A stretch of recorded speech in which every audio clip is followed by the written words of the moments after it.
Good morning, grade 3s. I hope it's going well. Okay, so let's do some maths. You can open your books on page 23. So, halving to subtract. So, if you know your halves and your doubles, you can sometimes use them to add or subtract. Therefore, it's very important, grade 3s, to know your halves and to know which halves makes doubles. You must know 2 and 2, the double of 2 is 4. The double of 6, 12. The double of 15, 15 and 15, 30. Or if I ask you halves, you should know what is half of 20. Half of 20 is 10 and 10. So if you know your doubles and you know your halves, it will be so easy for you to do the rest. Okay, so we have here 34 minus 18. So 34 minus 18 equals to 60. 34 minus 17 equals to 17 because 17 and 17 makes 34. So if you know that, then you know 17 minus 1 will equal to 16. That's why they say if you know your halves and you know your doubles, it will be easy for you to do a sum like this mentally without having to work it out on a piece of paper. Therefore, this is the step. So there's 3 steps that you have to do. This is step 1. There we have step 2. And here we have step 3. So step 1, you write down the equation. 34 minus 18. If you don't have your answer yet, then you go to step 2. So you know, step 2, you have to get half of this number. What is half of 34? So if you already know it, then you know half of 34 is 17. That means 34 minus its half, which is 17, will then of course give you 17. Because 17 and 17 make 34. Therefore, 18 minus the 1 will give you 17, and 17 minus 1 will give you 16, so it will give you your final answer. Okay. So here we have another example. So we have 4 examples that you can look at. Okay, here we have another example. 190 minus 97. So we have 190. What's half of 190? If you know your halves, you will know half of 190 is 95 because 95 and 95 makes 190. So 95, what's the difference between 95 and 97? The difference is 2 because 7 minus 5 gives you 2. Therefore, it's 95 minus 2 and it gives you your final answer, which you then will put in over there. Let's do another one. We have 65 plus 69. This time we have plus 65 plus 69. So 65 plus 65 equals to 130. So this time we are first going to find out what's the double of that number. So 65 plus 65 is 130. 130 plus 4. Why 4, guys? Why plus 4? Because what's the difference between 5 and 9? 9 and 5, the difference is 4. Therefore, it's 130 plus 4, and that will give you your final answer. which you will then write in over there. Guys, so each one has 3 steps that you have to follow. Okay, let's look at one more. Let's look at the last example over here. We have 242 plus 249. So when you do the doubles, first let's find out what's double 242. So 242 plus 242 is 484 plus 7. Why 7? Because that's the difference between the units. 9 minus 2 will give you 7. So 484 plus 7, and it gives you your final answer, which is 491. Okay, so now they say now you can try it. So there are 3 examples here, 3. So you can also do it on your whiteboard or in your homework book or anywhere that you have a piece of paper. You can now try it yourself. Okay, so remember, if you have a plus, first get the double of that number. If you have a minus, first get the half of that number. Go back to the examples to see. Okay, now study the ways. So 256 children each get a Christmas present. Half get dolls and half get cars. How many get cars? Okay, now there are 2 ways that you can work out this problem. We have way 1 and here we have way 2. So 256. So they started with 256. So what did they first do, guys? We've done plenty of this. They broke up this number, separating the hundreds, the tens, and the units from each other. Then, what did they do? First, they got half of the hundreds.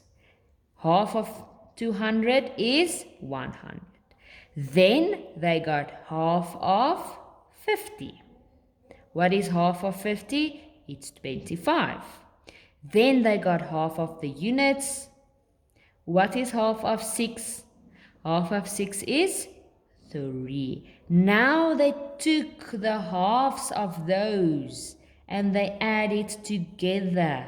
100 plus 25 plus 3 is 8.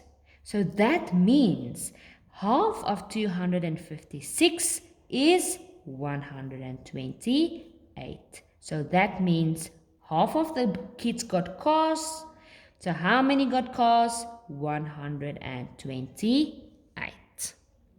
So that's a very easy way you can get to half of a big number. Okay.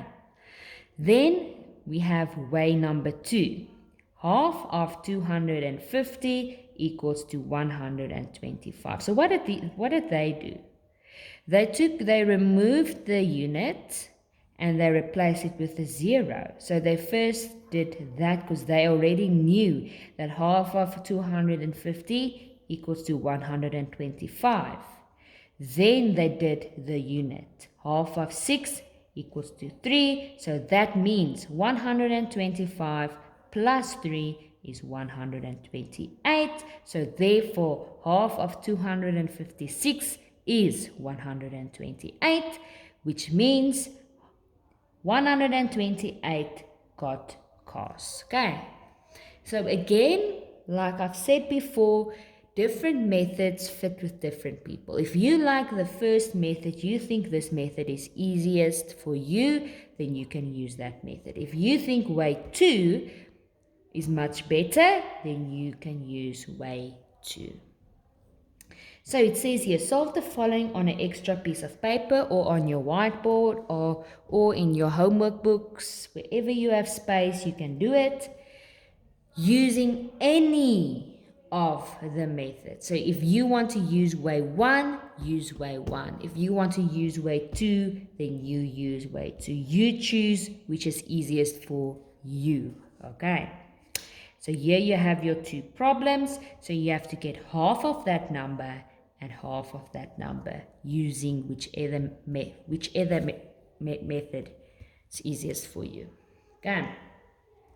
Then let's go to page 24.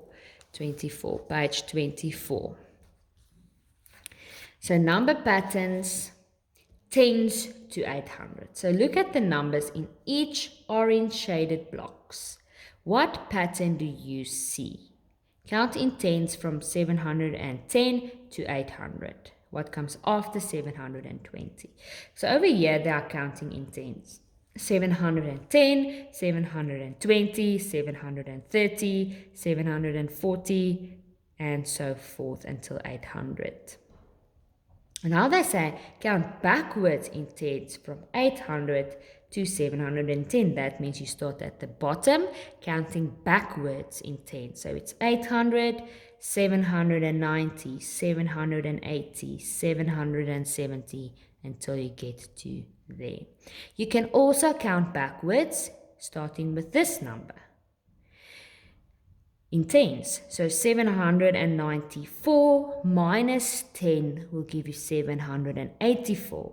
784 minus 10 will give you 774. Okay, so that's why they've circled those, just to show you. You can count in tens starting at any number. Okay, so over here you have to complete the number sequences. So here they are counting forwards in tens. This side they are counting backwards in 10. So here they are adding a 10, here they are subtracting a 10. At the bottom, add or subtract 10. So add 10 to the given number. We did the first one for you. So here's the first one, A. So it was 767 plus 10.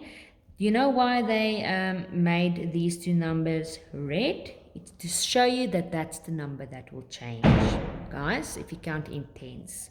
Because 60 plus 10 will give you 70. So you have to add. So it means you're going to plus 10. So only this number will change because you're adding 10 to the tens. Okay. So add 10 to each number. Then the last page for today, page 25.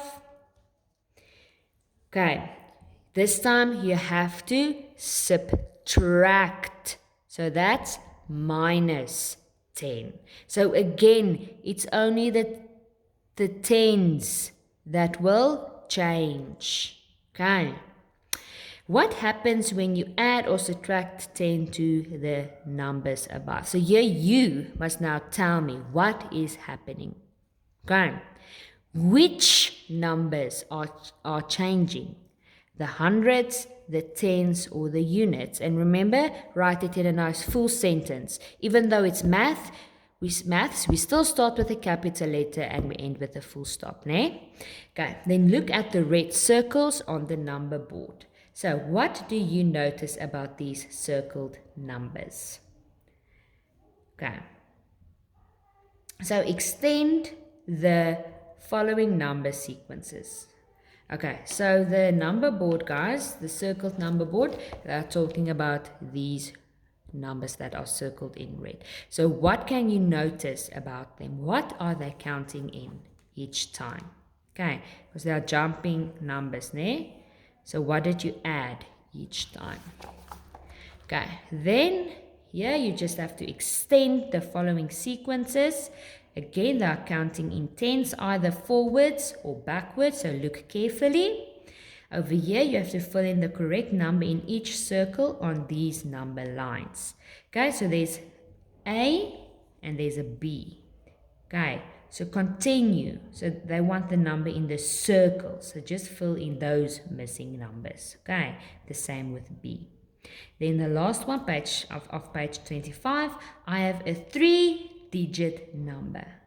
The first digit is 7. So 3 digits, if there are 3 digits, is it going to be a number that's in the hundreds, in the thousands, in the tens? 3 digits. The first number is 7. The next digit is 1 more than 7. So this is a kind of a riddle. And the last digit is 1 less than 7. So you have to work out the number. So we already know it's 3 digits. So we already know it's going to be hundreds, tens, and units. We already have the hundreds. The tens are 1 more than 7 and the units are 1 less. Then count forward in tens from this number. So when you get this number, guys, start with that number and count forward in tens with that number.